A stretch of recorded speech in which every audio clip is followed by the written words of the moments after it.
संतों के कहा जाता है चरण स्पर्श से ज्यादा पावर मिलता है। अगर चरण स्पर्श न करावे तो उनकी चरण रज ले ले, नहीं कोरी भावुकता नहीं। संतों के शरीर से भागवतिक परमाणु निकलते हैं, क्योंकि हर समय भजन में रहते हैं। तो हाथों की अंगुलियों के पूर्वों में आगे, और चरण तलवे में, और चरण के अंगूठे अंगुलियों में, यहां से विशेष ऊर्जा शक्ति निकलती है उनकी भजन की। इसीलिए विद्युत परमाणु जैसा काम करती चरण रज, बिजली जैसा काम, क्योंकि तलवे में और चरण के अंगूठे में वो स्पर्श हुई चरण रज विशेष। पैर छूने से लाखों गुना लाभ चरण रज से मिलेगा। उनकी चरण का चिन्ह बना, चल रहे हैं आगे, कहीं ऐसा सौभाग्य हो कि पानी है मजा आके गए, चरणामृत सीधे मिल रहा है। चरणामृत अपने तो बहुत सौभाग्य कई बार ऐसे मिले हैं। पैर के अंगूठे में सबसे ज्यादा परमाणु होते हैं संतों के। अतः जहां जहां संतों के चरण स्पर्श होते हैं, वहां वहां की रज पूरे शरीर के विद्युत को उस रज में, उनके शरीर में जो ऊर्जा शक्ति भजन की वो उस रज में, इसलिए उस रज का। और यहाँ वृंदावन की रज तो महारानी जी की चरण रज है। सद्यो वशीकरण चूर्ण मनंत शक्तिम तम राधिका चरण रेणु मनुष्य मरामी। रोज चरण वंदना वृंदावन की करके और रज लगावे, बहुत लाभ प्राप्त होगा। जो रोज रज का सेवन करता है उसके अंदर भागवतिक परमाणुओं का समावेश हो जाता है और वो परम पवित्र हो जाता है। ऐसा कोई तीर्थ से भी पवित्रता नहीं मिलेगी जैसा भक्तों की चरण रज से। भगवत दर्शन का सर्वोत्तम उपाय क्या है? भगवान के दर्शन करने का सर्वोत्तम उपाय क्या है?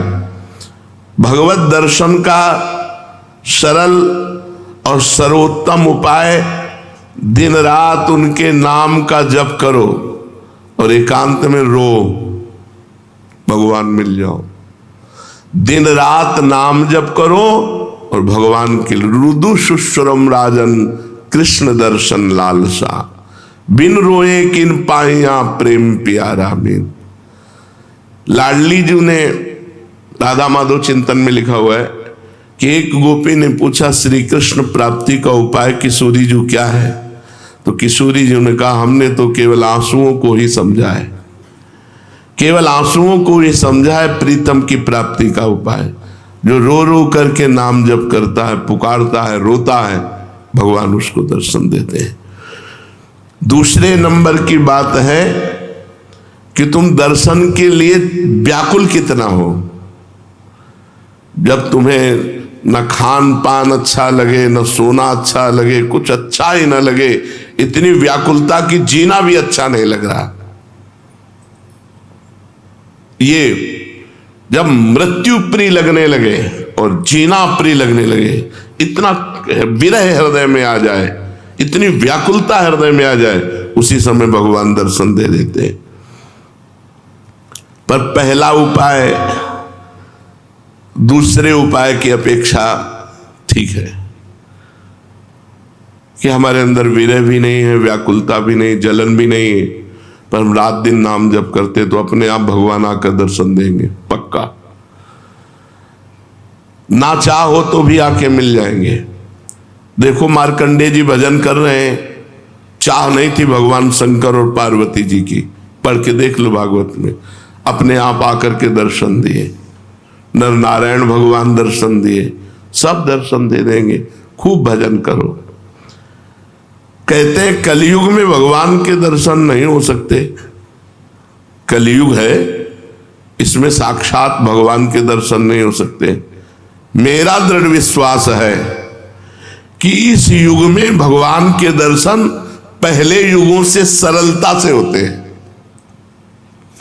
10,000 वर्ष एक पैर के अंगूठे के बल खड़े होकर दोनों हाथ उठा के, जो हम लोग 1 मिनट नहीं कर सकते, पैर के अंगूठे के बल खड़े होके दोनों हाथ उठा 1 मिनट नहीं कर सकते, वो 10,000 वर्ष मंत्र जपते हुए तब कहें करदम जी को भगवान का दर्शन हुआ था। यहां 10,000 वर्ष है ही नहीं जिंदगी में, 70-80 वर्ष के खेल है हमारा। इसमें अगर हम निरंतर नाम जप कर लें तो बिना किसी तपस्या के भगवान के दर्शन हो जाएंगे। कह रहे मेरा विश्वास है कि इस कलयुग में भगवान के दर्शन बहुत सरल हैं, सहज हैं, पहले युगों से भी। अन्य युगों के महापुरुष चाहते हैं कि कलयुग में मेरा जन्म हो जाए, थोड़े प्रयास से भगवान के दर्शन, रात दिन नाम, थोड़ा प्रयास, अब 10,000 वर्ष वाला प्रयास, और 80 साल के हैं, 80 में 20-30 वर्ष तो सोने के रख लो, क्योंकि अधिकतर बाल्यावस्था ऐसी चली गई। अब जवानी में अगर होश आ जाए और नाम जप कर ले तो इसी से भगवत प्राप्ति हो जाएगी। ऐसा रोज आने लगता है कि आज भगवान मिलेंगे, आज भगवान मिलेंगे। जब भजन परिपूर्ण होने लगता है, भगवान को मिलना होता है, तो हृदय से लगता है आज भगवान मिलेंगे, आज भगवान, आज तो पक्का मिलेंगे। भगवान मिल जाते हैं। भगवान फिर कोई न कोई रूप रख करके आते हैं और वो अनुभव कराते हैं, मैं हूं, देखो मैं हूं। अपने को तो अन्य रूपों की बात क्या, साक्षात रूप में भगवान शंकर काशी के घाटों में आए, पर ये बस था भूख प्यास सहते हुए, आज भगवान मिलेंगे, आज भगवान मिले, आज पक्का मिलेंगे। दोपहर की तपती हुई भूमि, जो पूरे घाटों में कोई व्यक्ति न दिखाई दे, नंगे पैर, हाथ में त्रिशूल लिए हुए, जटाओं का, सारे दौड़ पड़े, साष्टांग दंडवत।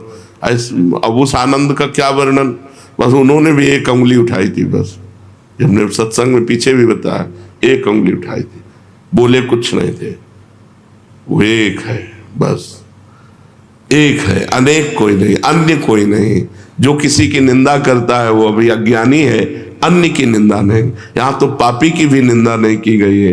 ये क्रूरापि पापिनो न च सताम संभाष्य दृश्यास्ते सर्वान वस्तुतया निरीक्ष परम स्वाराध्य बुद्धिर्मम। मेरा दृढ़ विश्वास है कलयुग में थोड़े ही भजन से भगवान का साक्षात्कार हो जाता है, क्योंकि अल्पायु है हम लोगों की। भगवान के दर्शन कैसे होते हैं, कैसे कैसे कैसे भगवान के दर्शन होते हैं? जप से, तप से, बड़ी बड़ी साधनाओं से भगवान के दर्शन नहीं होते। कैसे होते? भगवान मेरे हैं और अब बस मुझे मिलना है, मुझे प्रियाजू से मिलना है, मुझे प्रभु से मिलना है, बस बहुत सरलता की बात है। भगवान मेरे हैं। जितना माँ से प्यार है, जितना बहन से प्यार है, जितना शरीर से प्यार है, जितना पुत्र से प्यार है, उतना भगवान से प्यार हो जाए, भगवान मिल जाएंगे। उनको तो थोड़ा भी प्यार दे दो तो मिल जाएंगे वो, पर थोड़ा भी प्यार नहीं है, कैसे भगवान मिले? कौन भगवान से मिलना चाहता है? किसको व्याकुलता हुई? कौन रात भर जगा भगवान से मिलने के लिए? कौन कई दिन भूखा रहा भगवान से मिलने के लिए? तो ये बातें हैं। सबकी ममता ताग बटोरी, मम पद मन ही बांध बर डोरी। अब प्रभु के सिवा मेरा कोई नहीं, मेरे तो गिरधर गोपाल, दूसरों न कोई। हृदय व्याकुल है प्रभु के मिलने, वो इतनी तक तो पहुंचना ही नहीं पड़ता। इसके पहले ही वो हृदय और मानस में छाने लगते हैं, फिर साक्षात्कार तो अपने आप हो जाता। इतना नहीं पहुंचना पड़ता, मारो नहीं, सहज सरल आनंद, व्याकुलता आनंद भरी। और उतने में आप थोड़ा करके देखो, आपकी भावना में आते हैं कि नहीं प्रभु? अभी देखो आप जितना भजन करते हो उतनी भावना में आते हैं कि नहीं? देखो आप तो वैसे आपकी भावना के सामने है, और जब गाढ़ भावना हो जाएगी तो ये आपसे बात करने लगेंगे।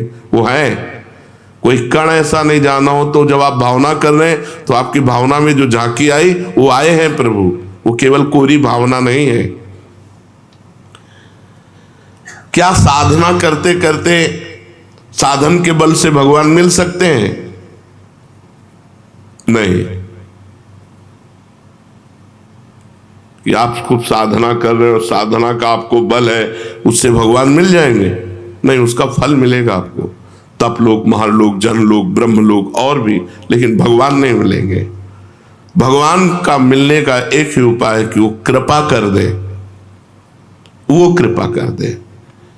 कोई साधक चाहे कि अपने तपोबल से, अपने साधना के बल से भगवान को बांध के सामने खींच के लाए, ऐसा कोई तपस्वी नहीं पैदा हुआ, ऐसा कोई साधक नहीं पैदा हुआ।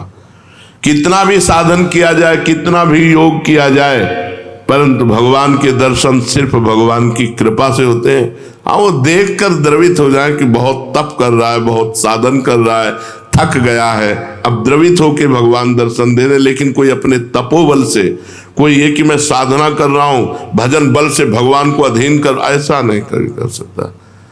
वो जब भजन करते हुए दैन्य भाव, तो भगवान द्रवित हो गए और वो दर्शन दे दिए। क्या जैसे हम दो मित्र मिलते हैं ऐसे भगवान से मिलकर वार्तालाप कर सकते हैं? हाँ, अवश्य।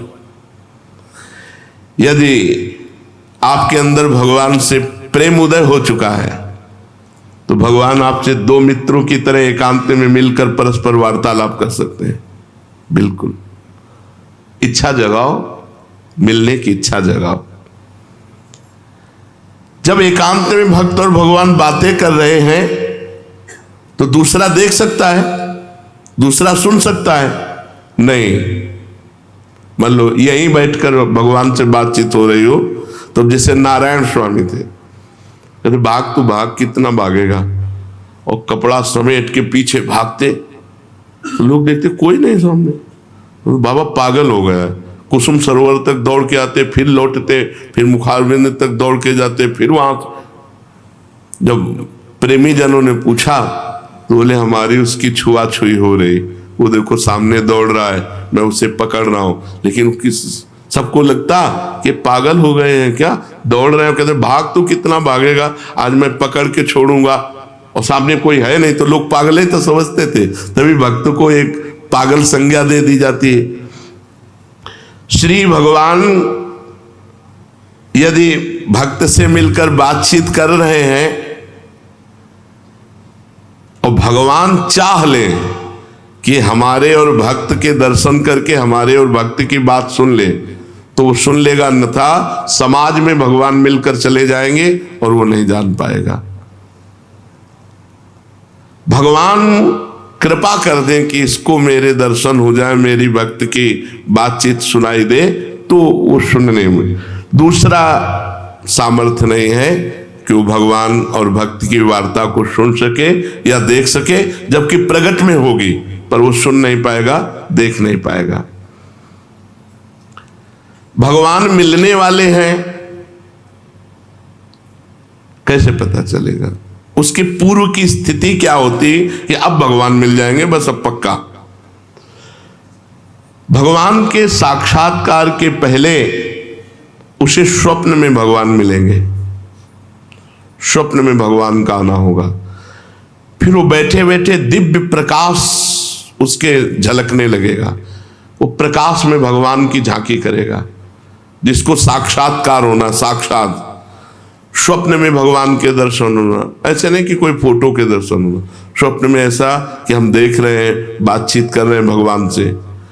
जागृत में बैठे बैठे दिव्य प्रकाश उसी में भगवान दिखाई दे रहे, वो भगवान से बातचीत कर रहा है, ये पहले स्थिति होगी। फिर साक्षात भगवान प्रकट होकर उसे दर्शन देंगे। प्रकाश के अगर दर्शन नहीं हुए तो भगवत दर्शन का भी अधिकारी नहीं। स्वप्न दर्शन के बाद भी दिव्य प्रकाश उसके नेत्रों के सामने छाया रहे, हर समय ललित त्रिभंगी मूर्ति सामने विराजमान है। भगवान की दिव्यता को सहन करने के लिए वो प्रकाश दर्शन आवश्यक है, इसलिए पहले भगवान प्रकाश दर्शन देते हैं। स्वप्न दर्शन ऐसे नहीं कि कोई चित्रपट के दर्शन किए या तीर्थ स्नान स्थान के दर्शन किए या कोई श्री विग्रह के आप मान लिए भगवत दर्शन, नहीं। साक्षात जैसा, जागृत जैसा स्वप्न में दर्शन। फिर जागृत अवस्था में प्रकाश, दिव्य तेजो पुण्य में भगवान का भाव, क्योंकि भगवान के दर्शन की दिव्यता को सहने की सामर्थ्य आनी चाहिए, नहीं तो वो तेज सहन नहीं कर पाएगा। उसको ऐसा धक्का लगेगा कि एक साथ जैसे बड़ा पावर बिजली का करंट, तो मर जाएगा। ऐसे एक साथ धक्का लगेगा उसके हृदय में, झेल नहीं पाएगा। इसलिए पहले स्वप्न दर्शन, फिर भावना, फिर दिव्य प्रकाश, फिर साक्षात दर्शन। साक्षात दर्शन ऐसे भगवान के, ऐसे कोई जिसको समझाने के लिए बिजली का भारी करंट मार दिया जाए, झटके में वो बस ऐसे। भगवान अनंत सामर्थ्यशाली। कहते हैं तुम घर सजाओ भगवान आएंगे। हाँ, तो मन का घर, ये बाहर वाला घर सजाने से नहीं कि बाहर आप खूब सजा दो लीप पोत के, तो भगवान यहाँ मन रूपी घर को, मन से संसार रूपी कूड़ा निकल जाए, दैवी संपदा आ जाए, मन मंदिर बना लो, मन सजा लो, मन के दुर्गुण हटा लो, मन को संसार से खाली कर दो, भगवान आ जाएंगे। मन रूपी घर को सजाना। क्या भगवत प्राप्ति प्रारब्ध में लिखी है कि तुम्हें जाओ इस जन्म में भगवत प्राप्ति हो जाएगी? नहीं। भगवान का भजन संत समागम के द्वारा प्रारंभ होता है, और भजन के द्वारा हमारा भाग्य नया निर्माण होता है भगवत प्राप्ति का। वो पूर्व जन्म से नहीं होता कि अगला जन्म तुम्हें भगवत प्राप्ति हो जाएगी, वो भजन से होता है। क्या प्रारब्ध बाधा पहुंचा सकता है?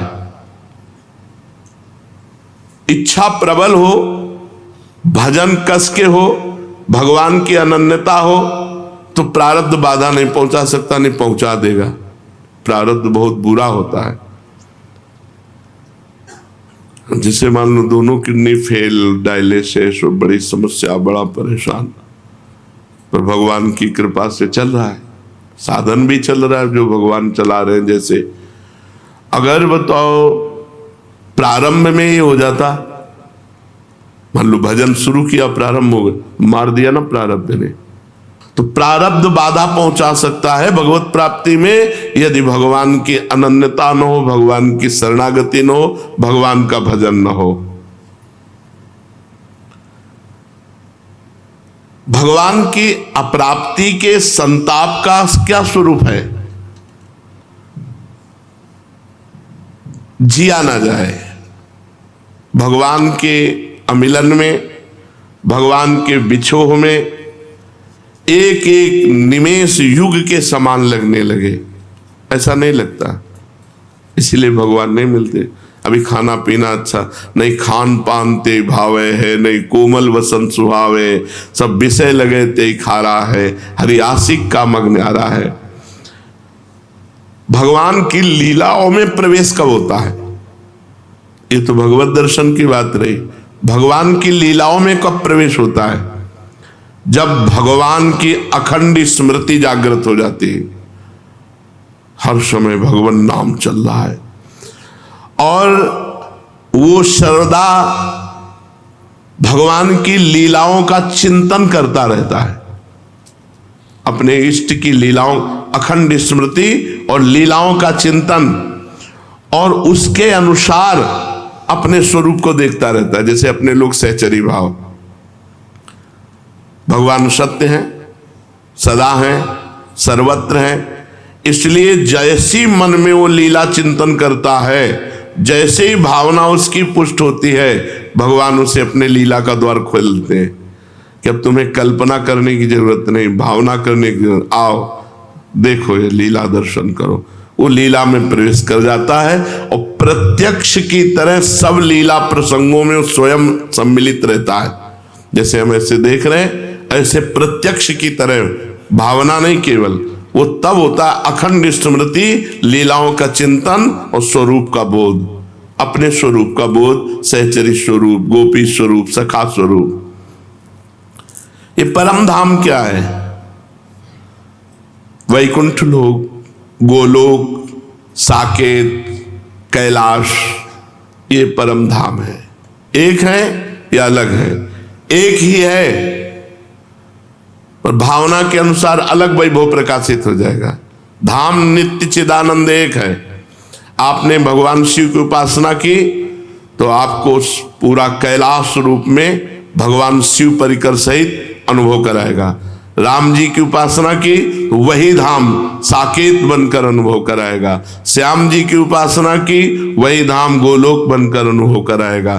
धाम एक है, वो चिदानंदमय है, तो भक्त जैसी भावना करता है वैसा अनुभव कराता है। शेष चर्चा आगे। श्री राधा वल्लभ लाल की।